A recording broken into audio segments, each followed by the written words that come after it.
સૌથી મોટા સમાચાર સામે આવી રહ્યા છે। સૌરાષ્ટ્ર યુનિવર્સિટી ફરી એક વખત વિવાદમાં આવી છે। National level short term certificate કોર્સના નામે કૌભાંડનો આક્ષેપ કરવામાં આવ્યો છે। વડોદરાના બળવંત પારેખ નામના એનજીઓને લાભ અપાવવા માટે આ કારસ્તાન રચવામાં આવ્યું હતું। કોંગ્રેસ પ્રવક્તા નિદિત બારોટે પુરાવા સાથે કુલપતિને પત્ર લખ્યો છે। શોર્ટ ટર્મ કોર્સની ફી યુનિવર્સિટીના બદલે એનજીઓના ખાતામાં જમા થતી હોવાનો આરોપ લગાવ્યો છે। અંગ્રેજી ભવનના વડા રવિ ઝાલા અને એનજીઓની સાઠગાંઠ હોવાનો પણ આક્ષેપ તેમણે લગાવ્યો છે। નિદિત બારોટે એનજીઓના ખાતા નંબરની સાથે લેખિતમાં ફરિયાદ દાખલ કરાવી છે। યોગ્ય તપાસ કરી જવાબદાર સામે કાર્યવાહીની પણ માંગ કરી છે।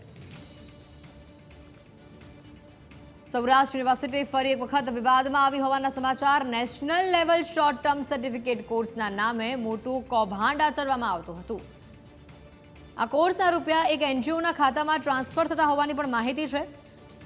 વધુ માહિતી મેળવીશું સંવાદદાતા ઋષિ જોડાઈ ચૂક્યા છે ફોન લાઈન પર। ઋષિ, બહુ જ મોટો આક્ષેપ છે આ સૌરાષ્ટ્ર યુનિવર્સિટીની સામે કે કોર્સના રૂપિયા, કોર્સની તમામ જે વિદ્યાર્થીઓની ફીસ છે તે એક એનજીઓના ખાતામાં જાય છે। કેટલા સમયથી આ કોર્સ ચલાવવામાં આવતો હતો અને કેટલા સમય બાદ આ કૌભાંડ સામે આવ્યું છે? અપડેટ શું?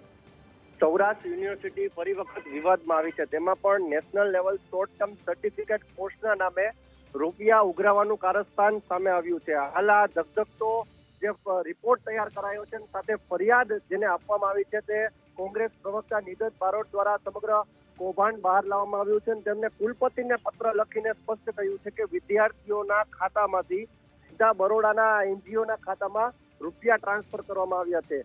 ખાસ તો સૌથી મોટી વાત એ છે કે સૌરાષ્ટ્ર યુનિવર્સિટી એટલે સૌથી મોટી આ સૌરાષ્ટ્રની યુનિવર્સિટી છે અને આ વિદ્યાના ધામમાં કોઈ પ્રાઇવેટ એનજીઓ સાથે કોઈ પણ પ્રકારના કરાર કર્યા વિના સીધા જ વિદ્યાર્થીઓને national level short term certificate અપાવવાના બહાને જે પ્રમાણે ઉઘરાણા કરવામાં આવ્યા છે એમાં પણ વિદ્યાર્થીઓ પાસેથી સૌરાષ્ટ્ર યુનિવર્સિટી ફી નથી લેતી, ડાયરેક્ટ એનજીઓના એકાઉન્ટમાં જમા કરવામાં આવ્યો છે। આ સમગ્ર કૌભાંડની તટસ્થ તપાસ થાય તે માટે નિદિત બારોટે માંગ કરી છે। સાથે અંગ્રેજી ભવનના વડા રવિ ઝાલા પર તેને આક્ષેપ કર્યા છે કે રવિ ઝાલા અને બરોડાનું આ એનજીઓ તેની સાંઠગાંઠ છે અને આ બંનેના સાંઠગાંઠ દ્વારા જ આ સમગ્ર કૌભાંડ આચરવામાં આવ્યું છે। હાલ તો કુલપતિને ફરિયાદ મળી ચૂકી છે અને કુલપતિએ તપાસના આદેશ પણ આપ્યા છે, પરંતુ ખરેખર આમાં સત્યતા નીકળશે તો સૌરાષ્ટ્ર યુનિવર્સિટી માટે આ લાંછનરૂપ ઘટના કહેવાય। જી ઋષિ, આ જે એનજીઓ છે તેનું કોઈ રાજકીય પાર્ટી સાથે કનેક્શન હોવાનું સામે આવ્યું છે?